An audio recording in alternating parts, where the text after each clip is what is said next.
Hello, and welcome to the CASLPO e-forum on the self-assessment tool, looking at learning goals and continuous learning activity credits.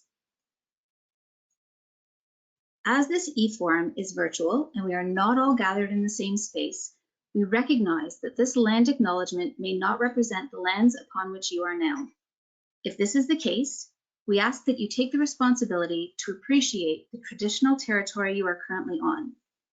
We acknowledge these lands as the traditional territory of many nations, including the Mississaugas of the Credit, the Anishinaabe, the Chippewa, the Haudenosaunee, and the Wendat peoples. We acknowledge that Tukaronto, a Mohawk word meaning the land where trees stand in the water, is covered by Treaty 13 with the Mississaugas of the Credit. These lands are now home to many diverse Indigenous peoples and communities. We are thankful to the peoples who have since time immemorial cared for Turtle Island, which includes the land we now call Ontario. Acknowledging these traditional Indigenous territories is one way for us to recognize the rights and history of Indigenous peoples. It is also a small way for us to work towards dismantling the continued impacts of colonialism. We are all members who share a dish with one spoon, which teaches us to live on these lands with respect, non-violence, and sustainability. My name is Dana Prucci. I'm a speech pathologist and the Director of Professional Practice and Quality Assurance. Good afternoon, everybody. I'm Samita Joglekar. I'm the Advisor for Audiology Practice and Quality Assurance, and I am an audiologist. And with us today also is Caitlin Reed, Speech Language Pathology Practice Advisor and Manager of Mentorship, and she will be monitoring questions. Great. And in addition to that, all three of us, Dana, Caitlin, and myself, we are all registrants of CASLPO. And so we are working on our self-assessment tools this month as well. So just a warm welcome to everybody. Thank you for joining us. A couple of housekeeping items. We recommend that you close other applications running on your computer to improve your connection. If you experience any technical issues, try exiting and returning into the session. You will be able to send us your questions. How you do that might differ a little depending on the device that you're using. So if it's a desktop computer, you should see a box in an area where you can type in a question and send it to us.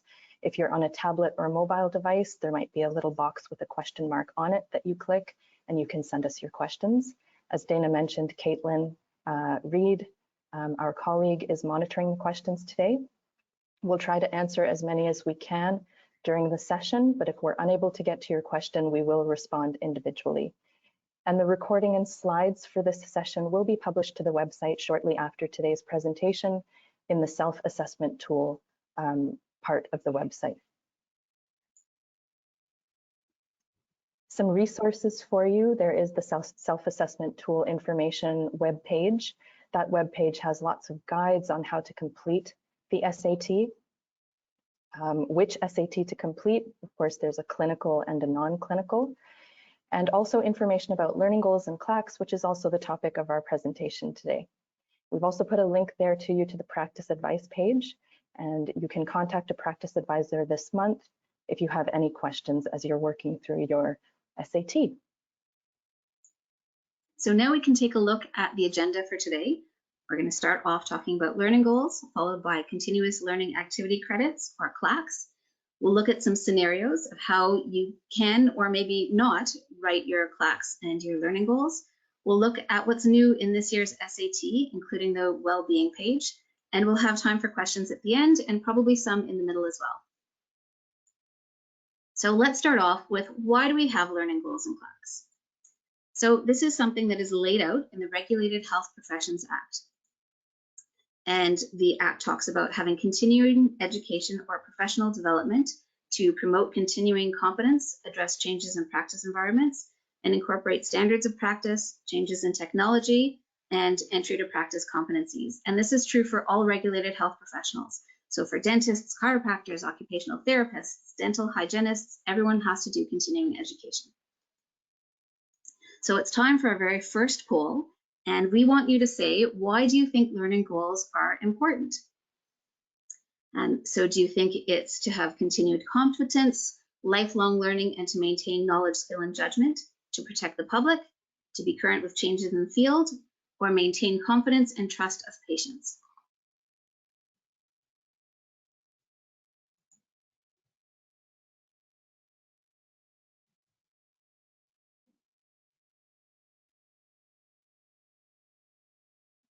Great, and we can share those results.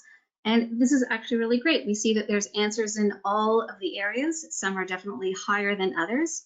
So let's see what we came up with. So we felt all of them. It's important to engage in learning over the span of our careers as health professionals to make sure we are maintaining our knowledge, skill, and judgment. And I know for me personally, I feel much more comfortable going to a healthcare professional knowing that they're always learning as well. And hopefully it's the same for you and for our patients. Another question is, why are we having this e-forum on learning goals and CLACs? Nothing has changed in what CASLPO does or the expectations of registrants. However, registrant base is always changing. We have new registrants joining CASLPO every year, whether these are new grads or international and Canadian applicants. And so it's important for us to explain how the process works. But this is also really important for people that have been part of CASLPO for longer. Peer assessors have been noticing trends over the last few years. They say not all learning goals are written as SMART learning goals. CLACs have been entered in the wrong year. Goals may not match the audiologist's or speech-language pathologist's role, or the CLACs might not match learning goals. And so we thought it might be nice to have a little refresher. Research on adult learning tells us that adults learn best when learning is self-directed, when you decide what you need to learn, when it's goal-oriented, because this increases the likelihood of changing behavior. When learning occurs in different environments with a variety of activities, when it's interactive, peer discussion is especially effective. When it's evaluated on your own, so you determine if the learning has had an impact on your practice, and when it's evaluated externally, helping you identify areas in need of development.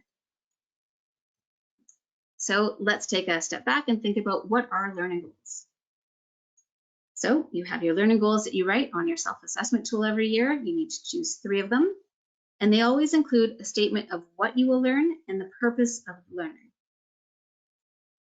And it's important to have them on your self-assessment tool because maybe it'll show you that there are some indicators and some standards that you need to work on. We want it to relate to your role and responsibilities. How do you plan to improve your practice? So the goals really match what you do. If you work in a specific area, you may want to know more. If you're looking to change areas of practice, then you would develop learning goals to match. Competency can really go in 3 ways. A registrant's competency could grow in an area, and this is something that you could do by choosing your learning goals.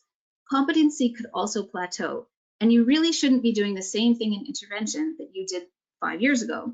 Or you could lose competency, where you're not practicing and you're not learning. And so I could say for myself personally, I have lost competency in swallowing. I haven't done anything with dysphagia in over 2 decades. So I don't work in that area, it's not a problem. But if I did want to return to that area of practice, then I would absolutely need a goal and I would need to learn many, many things to improve the competency. So we always choose learning goals so that we can grow our competency in an area. So here is our first question that we often receive from registrants. Can I change my learning goals during the year? So you're writing them in January, but what if something comes up? Your self-assessment tool is a living document that you can go into and make any changes over the year. So you can add, remove, or edit learning goals throughout the year depending on how your needs change. Maybe you're going to a conference you didn't know about, add a goal. Maybe you're changing jobs, again, add a goal. For example, if you change to a management position, the learning goals you work on should not be clinical unless there's a really good reason. The example I always give when we get this question is January 2020. I did not have a goal on virtual care because I thought, well, virtual care probably can't work with preschoolers. However, in April 2020, when it became obvious that intervention wasn't going back to the way it was before, in the immediate future, I really needed to learn a lot about virtual care. So I added a goal on virtual care and I did a lot of learning. And I will also add that virtual care absolutely has a place for working with preschoolers and children and their families. So I was wrong on that, and I'm really glad that I learned. Great, thanks, Dana. So we're going to move on to this next part of the presentation where we talk about SMART learning goals.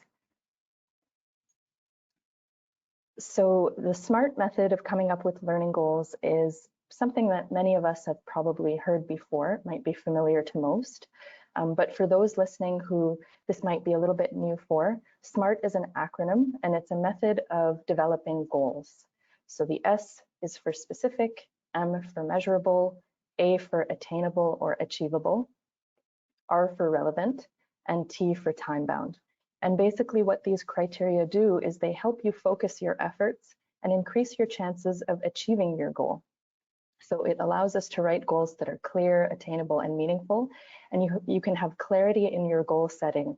And when you have clarity, that also gives you more motivation and focus to be successful. So it's interesting that as healthcare professionals, we're often really good at coming up with goals for our patients in therapy, for example. But when it comes to setting goals for our own learning, it can be a little bit more challenging. So let's delve into the SMART goal method. And the SAT actually helps us. If you look in the SAT, you'll see there are drop-down menus that help us develop the goal statement. So it helps us to start that statement and finish it, to learn more about, in order to acquire knowledge of, to provide, to ensure. So the SMART template helps us get started with writing a SMART goal. Now let's get into some practical examples. So we're going to look at actual goals. So these are goals that peer assessors have seen in registrants self-assessment tools, or that we have seen in self-assessment tools. These are actual goals. And so let's have a look at this first one. To learn more about current evidence for brain injury in order to provide the most up-to-date intervention. So we're going to put this out as a polling question to make it a little more interactive. What do you think is missing from the SMART rubric or method in this goal? Is this goal specific? Is it measurable? You can pick what you think is missing. If you think the goal has everything, you don't have to participate in the poll. So you can just leave it be. But is this an achievable goal? Is it realistic? Is it time-bound? Thank you all for participating. So here are the results. So many people listening feel that the goal isn't specific. A lot of people feel it's not measurable, 76%. Other categories have been selected as well. 63% feel it's not time-bound. So let's have a look at what we thought. So we agree. This goal is, it's very broad, so it's not a bad goal to learn more about current evidence for brain injury. That's obviously important, but it is not specific, measurable, and because it's not very measurable, it's also very hard to tell, is this achievable? Is it realistic? By when do I want to achieve this? So the thing about these goals is that it's much better for you if you make it measurable, if you make it specific, because then you can tell what you've learned, why you've learned it, what is the purpose of the learning, and you can actually go back and see, this is what I did to achieve this goal for this purpose. Because this is an example of a goal that you could keep recycling it, you could keep carrying it over every year, it's always going to be important. But then it's difficult to know, well, did I achieve this? Did I actually do any learning to learn more about current evidence for brain injury, and why did I need to do that? So let's look at how we could rewrite goal number 1 to make it more SMART, more following the SMART method. To further knowledge about memory impairment post-concussion, to provide evidence-based intervention by reading 3 articles by March 30th. So you can see how now this goal is much more specific. It's not brain injury in general to keep current with, but it's memory impairment post-concussion. Maybe that's important to my practice. Maybe I have patients who I'm seeing who have this specific issue. To provide evidence-based intervention by reading 3 articles, so that makes it measurable, that makes it attainable, that makes it realistic, and by March 30th, so I know by when I want to achieve this. So this is a much smarter goal when written in this way. Let's have a look at another example. To further knowledge about coaching students to ensure effective learning. We're going to put this out as a poll. Pick in the poll what you think is missing from the SMART method in this goal. If you think it covers everything, you don't have to choose anything.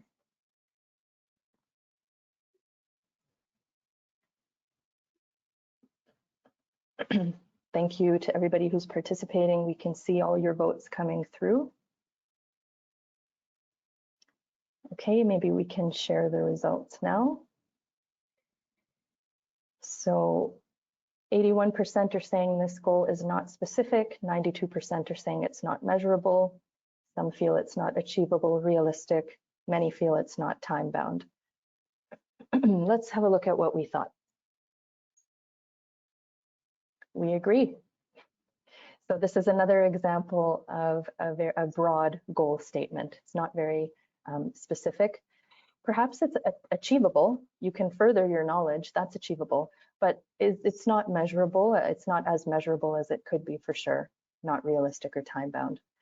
So let's see how we could rewrite the goal to make it fit better with the SMART method.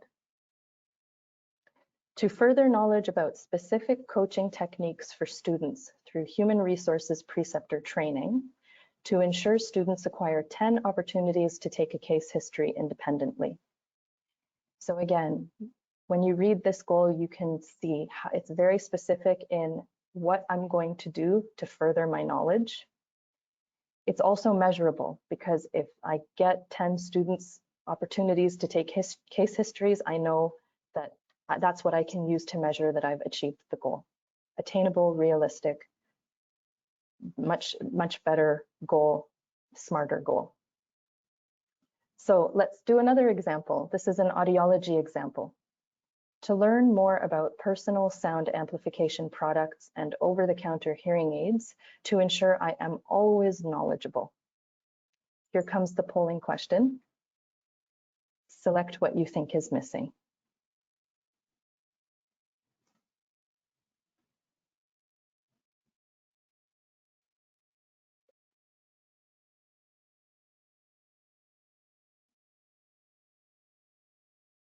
Great, thank you to those who are participating.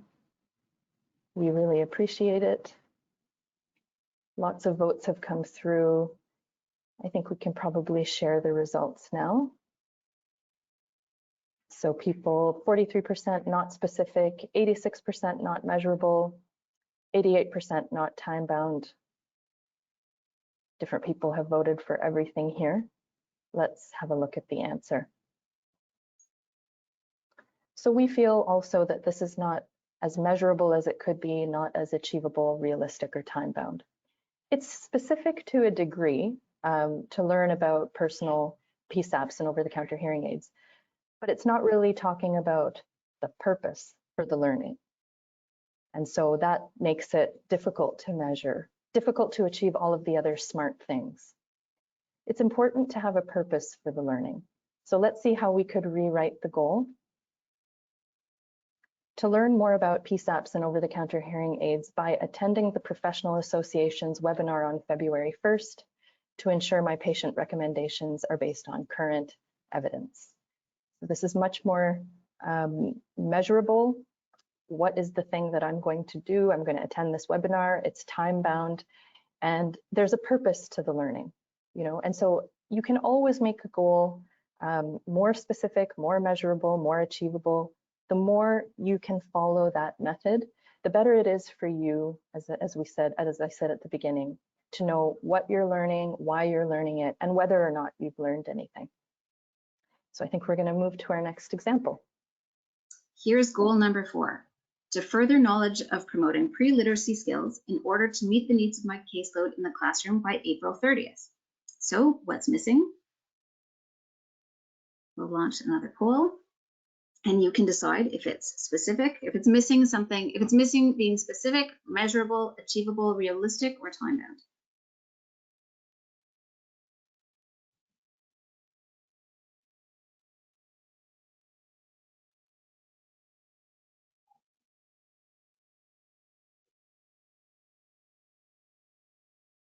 So it's interesting seeing the results from this side of things. Maybe we'll stop and we'll share the results. So we have some people saying it's not so measurable, 50%, 55% say it's not specific, and then a few votes for not achievable, realistic, or time-bound. So if we look at our thinking, we actually said this goal is not so bad. It's a pretty appropriate goal. It could be more specific. It could be more measurable. Perhaps you have a plan in place to go to a conference. That's something you can add. A better goal might be to further knowledge of promoting pre-literacy skills by attending a literacy conference in order to meet the needs of my caseload in the classroom by April 30. It's always possible to make a goal smarter. And I was saying it was interesting on this side because unfortunately with this platform, you have to choose something in order to vote, but there were fewer people that were voting this time around than for the other questions. So hopefully people were thinking this one is not quite as bad as the other goals. Another question came up from registrants. Can CASLPO give me a list of learning goals and courses? CASLPO does not give you goals because your goals should be based on your work, on your competence, and really your areas of need. But we do have examples listed in the self-assessment tool guide and in the document of what is a CLAC and how do I document it. So you can find examples there, and you can also talk to your colleagues. Maybe someone has a great idea and you think, oh, I can really work on that too. We also don't give examples of specific learning. Again, it's up to you, the self-regulating professional. What is the right course for you? The college does not endorse courses as we cannot decide the course is best for you because it's based on your learning needs. We do encourage registrants to engage in learning opportunities that are offered by suitable and reputable sources. So now we can move on to CLACs. What are continuous learning activity credits? So as we know, these are activities that help you meet your learning goals, and you get 1 CLAC for every hour of learning. So it's 1 CLAC, 1 hour. And it really answers the question of what are you doing to learn and to stay current. You need to earn at least 15 CLACs every year, although most people do get more of them. CLACs can be through independent learning or through group learning, and you can also track it in 15-minute increments. So if you read an article for 15 minutes, then that's 0.25 of a CLAC. A really important thing we wanted to say is that you enter your CLACs in the year that you earned, in the year that they were actually earned. So if you take a class in 2023, you put it in your 2023 SAT. So in January every year, when you're filling in your self-assessment tool, your CLACs should be about the 12 months that just happened. So you'd be going into last year's SAT. Learning goals, on the other hand, are for the 12 months that are coming up. You write your goals in January, and then you earn your CLACs based on those goals that you've set, so that the CLACs match the goals. Maybe you have a learning this year on learning goals and CLACs. After viewing today's e-form, you can enter this 1 hour CLAC into the goal. So again, goals are looking forward, CLACs are for what has already happened. When do I enter CLACs? We always have this question, and I can tell you that those of us that are registrants that work at CASLPO, we all do it differently. So writing your CLACs at any time in the year, your self-assessment tool is open to you throughout the year. So I personally like to write my CLACs in when I earn them so that I know that they're in there, whereas there's other people who wait till January and just put them all in when they're doing their self-assessment tool. And so in January every year, you're likely to have very, very few CLACs, if any, because your 15 plus CLACs should have been in the previous year. Again, you might have a CLAC from today, and that might be one of your first CLACs for the year, unless you've done anything else in January. So hopefully everything will always be in the right year for when you actually did the activity. So a registrant question comes up, oh no, I always write my CLACs in the new SAT, not in last year's. Do I have to go back and change all of my SATs? So maybe you want to in order to be consistent, but really let's do this looking forward. For your new SAT, only write in new learning goals for the new year. Any CLACs that you earned last year should go into last year's learning goals section. If you've made a bit of a mistake and you don't have the right learning goals for last year, as we said, you can always add new learning goals. Also, a common question is, I forgot to add in CLACs for a conference I went to 2 years ago. Are they gone? No, you can always enter them in. You'll notice that at the top of the SAT is a drop-down menu with the year. Use this drop-down at the top to choose the correct year and enter the CLACs that are in there. And it's actually a really great place.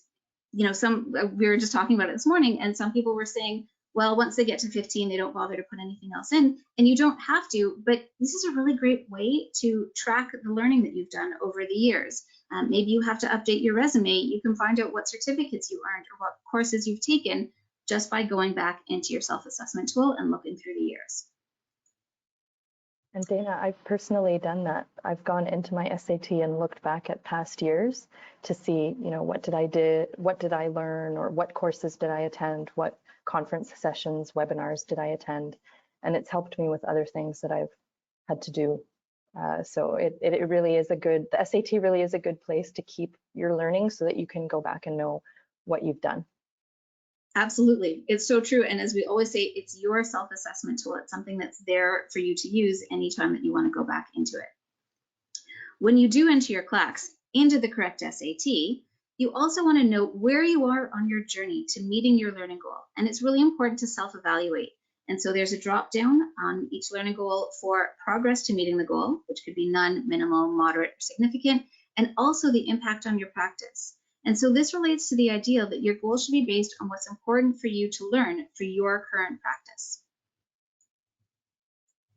So what might a CLAC look like? Let's say you watched CASLPO's Diversity, Equity, and Inclusion Forum. It was 1 hour, so you would get 1 CLAC. Maybe a learning goal would be to improve my cultural competence in providing intervention in order to decrease possible bias towards patients or other professionals in the public when interacting with them. If you don't have a DEI goal when you hear about the E-Forum, add one. Just like today, you can add a learning goal for today and earn a CLAC for attending this E-Forum. Here is another question we get frequently.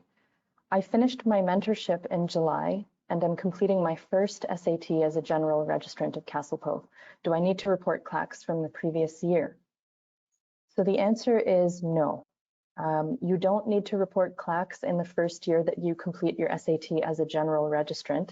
You need to develop 3 learning goals for the year ahead, and you will report, then you work on those goals for that year, and you report your CLACs the next January when you complete your SAT. Speaking of continuing education and CLACs, we sometimes get questions from our French-speaking registrants about continuing education opportunities in French. So we wanted to share today that our counterpart college in Quebec, l'Ordre des orthophonistes et audiologistes du Québec, they have shared with us a learning management system that they have called CLACs, and that system has courses primarily in French for audiologists and speech-language pathologists. Some of the information in there might be more applicable to the Quebec environment, but if you are a registrant of CASLPO and you're interested in these French continuing education courses, please get in touch with us and we can share a promotional code with you so that you can access CLACs and take those courses. And that brings us to our first question period. So we'll ask Caitlin if there are any questions that have come through. Yes, there is a question from a registrant who says that I am going to be on maternity leave from January 2024 to December 2024. How should I complete my SAT?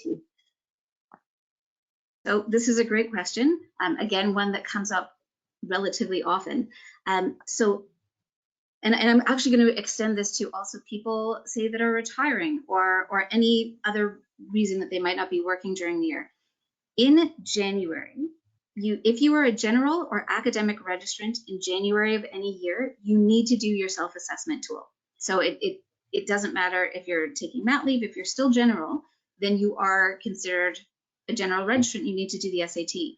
So you want to choose goals that that might be appropriate for you when you're on leave. Maybe it will be keeping up to date with CASLPO standards, and so that you can watch some of the e-forums. Maybe you know of some great online courses that you can take. Maybe you're part of a book club that you think would be a professional book club that talks about journals that would be very appropriate. So you can choose learning goals that you think that you can achieve and that will be relevant for you either during your time off or when you're returning to work afterwards. A very small thing I would just add to that, Dana, is for the Today's presentation is about learning goals, so that makes a lot of sense. For the professional standards section of the SAT, sometimes when people are on leave, they wonder how they should fill out those standards, and you should do that reflecting on when you were practicing. So think about, imagine your practice when you were practicing clinically or perhaps non-clinically as an audiologist or speech language pathologist, and fill out the standards, give yourself self-ratings on the standards based on what you imagine your practice to be at the time you were practicing. Okay, we have a next question. Someone has asked, if I submitted my SAT already, should I resubmit it with SMART goals if I think my goals could be improved? I can take a stab at that one.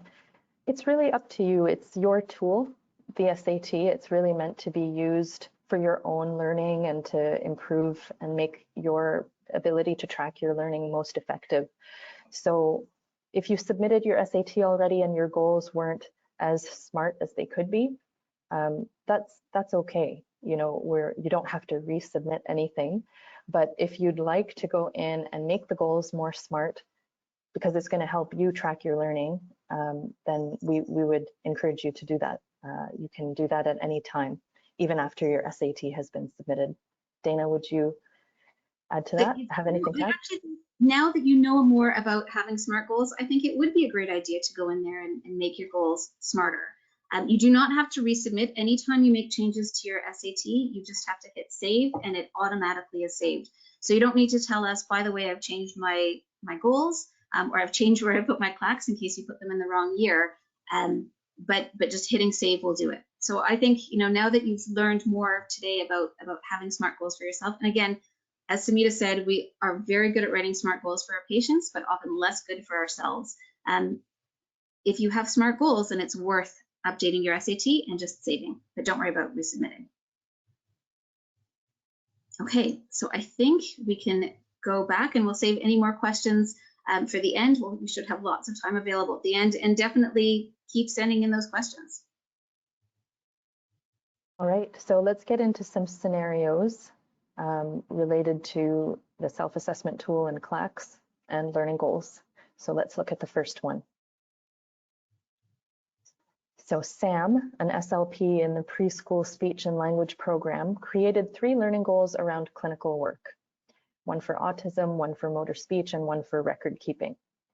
In May, Sam left the PSL to get a management position in a large private practice. So the question is, what should Sam do about the learning goals? We've put this out as a poll. Let us know what you think Sam should do about the learning goals. Should Sam write new goals, as Sam may want to learn about management and admin because Sam has changed positions? Should they keep the goals? Surely the CLACs can be made to fit. Or should they modify the goals? Maybe there's something similar in the new role that Sam wants to focus on.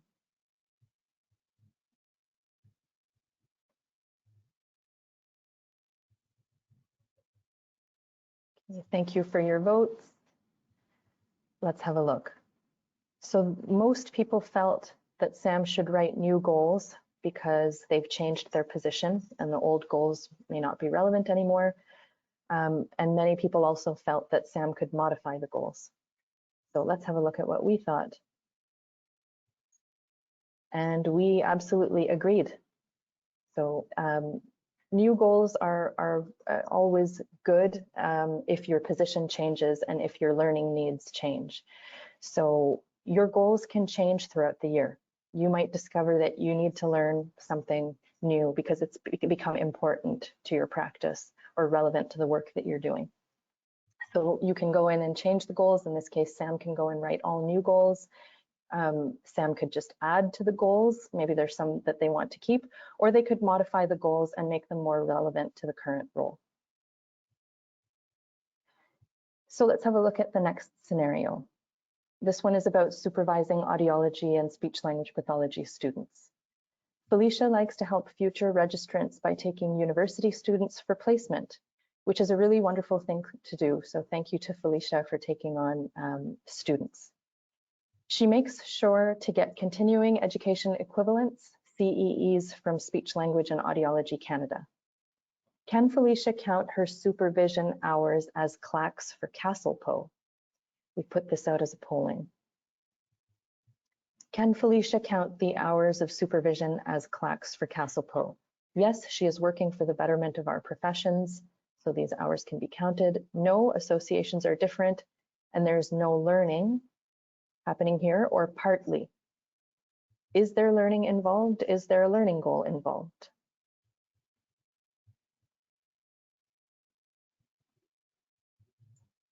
All right, let's have a look at what people thought. So most people are saying partly. If there is learning involved and if there's a learning goal, then Felicia could count the hours. And then we have some people saying yes and no. Let's have a look at the answer. So we also felt partly. The important thing is new learning, right? So if there is new learning that Felicia is doing to develop her skills and competence as a supervisor of students, and she can put a goal into her SAT, and she can count whatever time she spends achieving that goal towards the CLACs. It's also something we wanted to point out is that the association SAC has a great CEE program, but it is different from CASLPO. CASLPO, of course, it's a quality assurance program. There's a regulatory purpose behind it. And so the CLACs, what we want is for registrants to be engaging in some form of new learning to keep up their skills, their knowledge, skill, and judgment.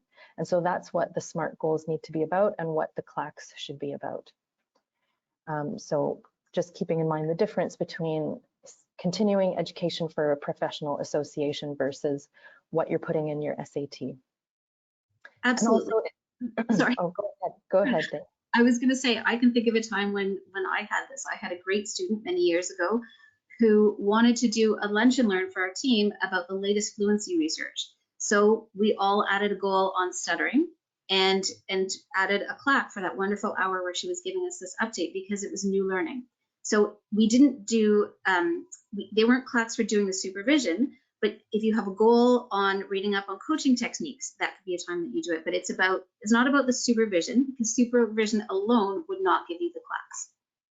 Exactly, exactly. And it's the same thing for mentorship. So if we have registrants watching today who are acting as mentors, again, thank you so much.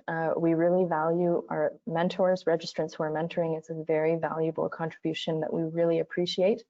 The hours that you spend mentoring your mentee, those cannot automatically be counted as CLACs in the SAT. You need to have a learning goal around developing your skills as a mentor. As Dana said, maybe developing coaching strategies, techniques, ways of giving feedback to a mentee. This is new learning that you're doing. And then whatever time you spend working on that skill, developing it, you can count that time towards the CLACs. Great. So let's move on to scenario 3. This is about learning in academia. David has been asked to give a lecture to audiology students at the university about hearing loss and dementia. So the first question, can David count the time he spends teaching towards his CLACs? So hopefully everyone would have come up with the answer no, because time teaching is not a continuous learning activity. There's no new learning involved. On the other hand, can David count the time preparing to teach towards CLACs? So this one we'll have a poll on, and so you can decide, can David count the time teaching his CLACs? Or sorry, not the time teaching, the time learning about his goals as CLACs. Yes, he can write a goal about hearing loss and dementia. No, he already knows about hearing loss and dementia. There's no new learning. Or yes, if there's new learning that takes place in the preparation. So this is about the preparing time for teaching.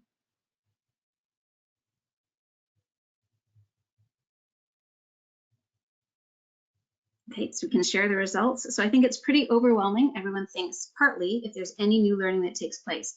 So if he's giving the exact same lecture that he has given every year, then no, there isn't any new learning. But if there's new learning that takes place in the preparation, then that would count as you have a learning goal and then have CLACs.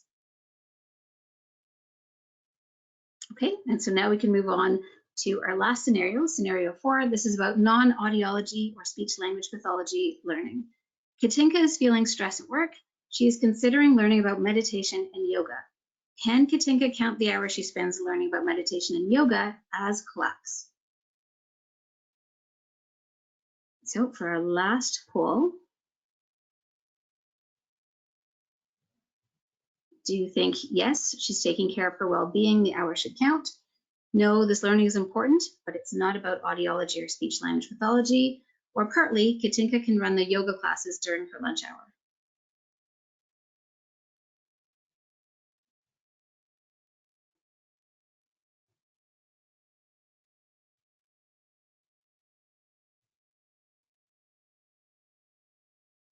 So thank you again for voting, everybody. It's interesting, we can see again an overwhelming majority for no, this learning is important, but it's not professionally related, although there are some votes for yes, she's taking care of her well-being. So let's see what we had come up with. CASLPO, we agreed the learning is important, but not related to audiology or speech pathology. And again, it's not a CLAC. It is very important, and we highly encourage this. And without having looked at the questions, I have a feeling that we're going to have a question exactly along these lines, and so we can discuss it a little bit further when we get to the question period again. So we're going to move into now what is new on the 2024 SAT. And speaking of focusing on a wellness or a well-being goal, like Katinka wanted to do yoga and meditation, we have a new well-being page in the SAT. So those of you who have logged in, you might have seen this. It's in the top next to learning goals and CLACs. You'll see there's a well-being check. And if you click on that, what you'll find is information to help you as a CASLPO registrant consider your well-being. The idea behind this is that when we take care of ourselves, we can better take care of our patients, we can better help and support other people. So there's information on that well-being page about, there's references to articles, there's some general information to consider, there are some reflection questions to help you reflect on your own well-being, and also a list of resources that you can use and you can access. We want to point out this is not a required page for the SAT. There is nothing that you are required to do on this page. It's not being tracked in any way. It is only for your information. If you have any feedback on that page that you'd like to share with us, please do get in touch with either Dana or me. We're happy to talk to you about any feedback you have on that page. Another thing that's new this year in the SAT is guidance and examples. So the professional indicators in the professional practice standards and indicators section have been updated with new examples, but there's also guidance there. So you'll see when you click, if you click on the drop-down menus, you might see guidance on meeting the standard, and these are documents that you can read to help you understand what that standard is about. And then you'll see examples of meeting the standard, and these are actual examples of ways that you can show that you meet the standard. So that it was different before we made that adjustment, and hopefully it's something you'll find helpful, something new. Okay, and that brings us to questions. We've had several questions come in, so I'll start with this one. Is there a maximum time you can claim for reading a book or a journal article related to your learning goal? I'm happy to answer that one. So there are no maximums. I know in the past SAC had, I think they've changed it, but they used to have, you can only have 8 hours, say, for supervising students. So there were maximums for different areas. And CASLPO doesn't have this because, again, it's about your learning. So we do ask that you be honest. And there was someone saying, you know, I didn't track how long it was, or this course doesn't tell me how many hours it is. Okay, do you think that you were realistically sitting and learning for an hour? Was it more likely 4 hours, or does it say it was 4, but really there were, you know, 2 half-hour breaks? There is no maximum, and you just want to think about what it is that you've done and how your learning was. Thank you, Dana. The next one, a few people have asked, how many goals should be done? Is there a maximum or a minimum? I can take that one. So we ask you to have 3 goals per year as the minimum. So you need to set 3 goals for the upcoming year. They should be relevant to your practice. Hopefully today you can write them as SMART goals. They should be as smart as possible. And then you achieve those 3. If you have more goals and you want to add, you can add. You can have as many goals as you'd like, but you have to have at least 3 that you set and complete for each year. And I would say I usually start the year choosing 3 goals, and there's always at least one that I never get to. I never spend any time learning. And so instead I've added new goals that for things that have come up during the year. And so it's important to have 3 to start. If you change your mind or you change your goals over the year, that's great. Maybe it's a goal that's so good, but you just didn't get to it this year because something else came up.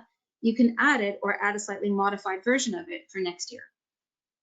Yeah, I find I do the same thing, Dana. I will go back and realize, oh, this goal is not as important anymore, and I'll replace it with a goal that has become important.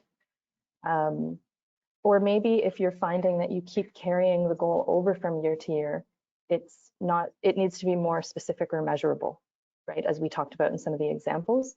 But I think the really big message here is we want the goals that you choose to be relevant and important to your practice, where you're developing your competence and skills.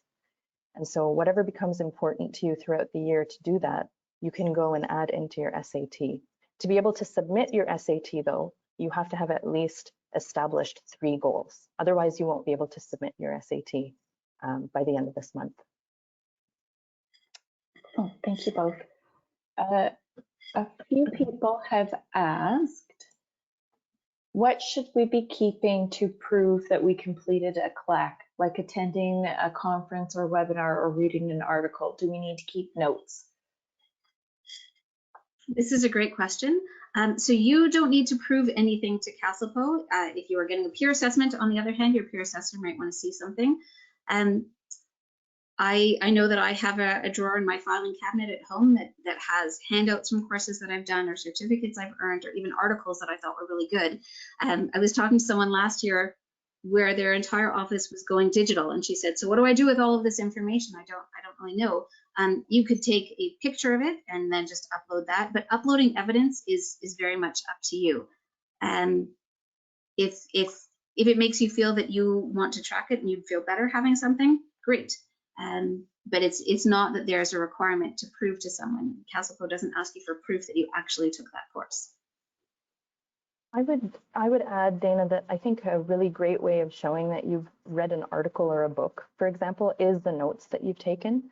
So I have given that advice to people if they're saying, how can I prove, because uploading the article, it doesn't really show, you upload the article and I mean, if you know you've read it, then you know you've read it. But if you really want to be able to show somebody else that you've read it, then the notes that you take during, while you're reading, or something that's highlighted with your notes on it, or notes that you take when you attend a webinar or a conference. You take pictures of those and upload, and that's very tangible evidence that you engaged in that learning.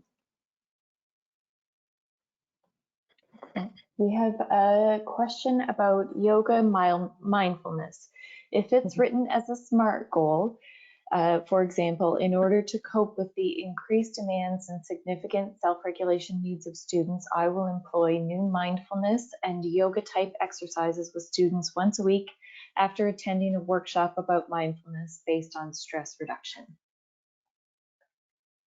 You want to go first, Dana? Because it does SMART goal, yes. It's such a great question, and we knew this was going to come up because it does come up, and we get questions like this all the time. And so I think the way to think about learning goals and to think about CLACs is it's about your competency as a speech language pathologist or as an audiologist. So your well-being is extremely important, and we've even added something to the SAT, as Samita was saying. And you, in order to take care of others, you need to take care of yourself first. But the learning goal is about being knowledgeable, is about having the skill and the judgment. So it depends sort of what you're doing with this course. If it's for your own help, if you want to learn about, if you want to take swimming lessons so that you can improve your exercise, that's great. That's probably not going to carry over into intervention. But the example that this person gave here, it's incorporating the yoga or the mindfulness into what you're doing in your therapy. So if it's part of your intervention, then in a way it's a little bit different. And sometimes this can get a little bit gray.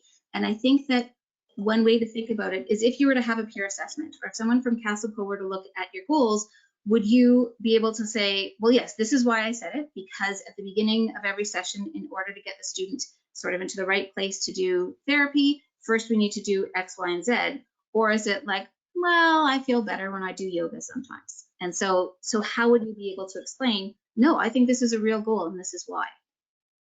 Smita? I agree. And I just to add on, I would say, yeah, I mean, the reason we put the well-being page in the SAT is because we really do believe that it's important for health professionals, all of us as registrants of CASLPO, to be taking care of our well-being, because that does translate into us being a better colleague, a better practitioner, a better clinician, better able to support our patients. That is all true. But in terms of maintaining your competency in the profession, I mean, we could say that's important for everyone. That's important for every health professional out there, every person out there. In terms of you being better at, in terms of your skills and competence as a speech language pathologist and audiologist, as Dana was saying, can you explain how focusing on your well-being translates to a great deal into, you know, your increased skills and competence in your clinical work or in your job as a speech language pathologist and audiologist? I think that's the real question, because, you know, I'm going to go swimming every week because that helps me stay fit and that helps me with my overall health. But going swimming every week, doing music lessons, doing meditation and yoga, these are all great for my health. They make me a healthier person, but it doesn't necessarily make me a better audiologist, right? So for CASLPO CLACs, most of your CLACs, the majority should be focused on continually improving your skills and competence at this profession that you're practicing. And the wellness efforts and emphasis is obviously very important, but yeah, you need to be able to explain it then. That's great, thank you. We have several more questions. If we don't get to them all, we will answer individually afterwards, but there are two more that I thought may be worthwhile highlighting. If you feel like you have not met a learning goal in the given year, can you add a similar learning goal for the following year? I can take Sure. it. I can take it. Yeah, sure. Yes. If you feel that you haven't met a goal in the given year and it's still important to you, you can carry it over. Maybe think about writing it. Maybe you write it differently this year, you know, so that you can measure at the end whether you achieved it. Maybe it was too broad to begin with, but absolutely, if you didn't get to it this year and it's still important and relevant to your practice, you can carry that over to this year. Yeah. You might want to have a limit. You know, if you don't get to a goal within 2 or 3 years, then maybe it's time to retire that goal and choose something else instead. I know personally, I had a goal for 2 years, and then on the 3rd year, I looked at it and I said, this is such a great goal and I wish I could do it, but it's not going to happen. And so it was time to maybe have it as an extra just so that it stays in my mind, but it wasn't one of my 3 because I knew that that wasn't really relevant to the role I was in at that time. But it's, again, this is for you. These are your goals. And so if you think, you know, there's a better way I could do it, great, you could change it. But after 3 years, you're probably not going to get to this goal. Might not be realistic or achievable. Okay, and the last question that I wanted to highlight, just because I thought it would be worth a reminder, somebody has asked, what is the deadline to submit your SAT for the year? Oh, we're so happy to answer that question. 11:59 p.m. on January 31st, your SAT must be submitted. And for those that have not submitted your SATs yet, okay, it's the beginning of January, it's the middle-ish of January, you're doing okay. Please don't wait till the end of January. January 31st is often the day that your internet goes out or there's a bad storm and you lose your power. So please do it ahead of time. But you can submit your SAT anytime in the month of January. Again, you can submit it and then make changes to it and just hit save anytime. But January 31st is when your SAT needs to be completed. But thank you for adding that. I think that's a great question. That's always nice to have. All right, I'm going to share my screen again. So I think that if we're done for the questions portion. So thank you everybody for submitting the questions. And we thought we would end with a learning goal for today. So here is a learning goal that we came up with, a SMART goal. And if you'd like, you can use this goal in your SAT, put it in and enter a CLAC for having attended today's session. So the goal is to keep current with information on CASLPO's quality assurance process by attending the January 11th webinar on learning goals and CLACs to improve my goal setting in the 2024 SAT. And that message of never stop learning. So always keep learning. Lifelong learning is important for all of us in our professions, and that's what we want to try to encourage. So thank you very much for attending today. If you think of questions after this session is over, you can always contact us, get in touch at any time. Good luck with your SAT this month. As Dana said, don't forget to submit it by January 31st, 11:59 p.m. But do it sooner if you can, hopefully before that. And we wish you all a wonderful afternoon. Bye, thank you.